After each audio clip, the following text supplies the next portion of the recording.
இன்றைக்கி செம்ம அல்டிமேட்டாக சேமியா நூடுல்ஸ் எப்படி செய்கிறதுன்னு பார்க்க போகிறோம். அதுக்காக வந்து அந்த சேமியா வந்து தண்ணியில் வந்து வச்சுருக்கேன். இது வந்து கொஞ்சம் ஊறட்டும், ஒரு நிமிஷம். இப்போ அடுப்பு பற்ற வச்சுட்டு ஆன் பண்ணியாச்சு. இப்போ நூடுல்ஸ் கொதிச்சிட்ருக்கு. இப்போ எப்படி மசாலா ரெடி பண்ணுறதுன்னு பார்ப்போம். இப்போ வந்து கரம் மசாலா எடுத்துருக்கேன். இது வந்து போட்டுக்கலாம். கொஞ்சம் கரம் மசாலா போட்டாச்சு. அடுத்து நமக்கு தேவையான அளவு உப்பு போட்டுக்கலாம். நம்ம எவ்வளோ சேமியா எடுத்துருக்கோமோ அவ்வளோ வந்து உப்பு போட்டுக்கணும்.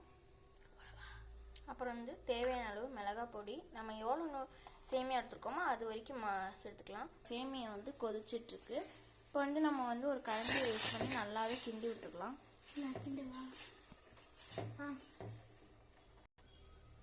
கொஞ்சம் வந்து அந்த ஸ்ப்ரெட்சிபிள் இது வர வரைக்கும் நம்ம வந்து யூஸ் பண்ணணும்.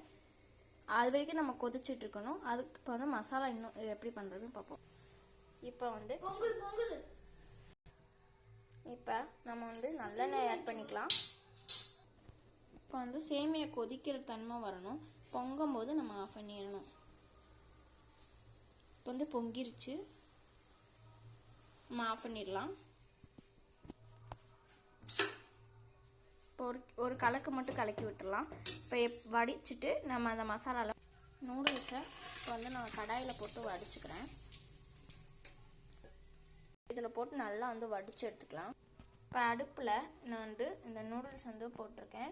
போட்டு வந்து ஒரு கிண்டு மட்டும் கிண்டிக்கலாம். நான் இதுங்க செஞ்சதுக்கப்புறம் நான் காமிக்கிறேன். இப்போ வந்து ஒரு வாட்டி மிக்ஸ் மட்டும் பண்ணி விட்டுடலாம். இந்த மசாலா நம்ம ரெடி பண்ண மசாலாவோட இப்போ நல்லா மிக்ஸ் பண்ணிக்கலாம். மிக்ஸ் பண்ண உடனே நம்மளோட சேமியா நூடுல்ஸ் ரெடி ஆயிடுச்சு. சாப்பிட்டு பார்த்து டேஸ்ட் எப்படி இருக்குன்னு இப்போ டேஸ்ட் பண்ணி பார்க்கலாம். சூப்பராகவே இருக்குது. இதே மாதிரி நம்ம வேறு இதுவும் செஞ்சு உங்களுக்கு வீடியோ எடுத்து போகிறேன். தேங்க்யூ. இன்னொரு வீடியோலையும் பார்ப்போம். பாய்.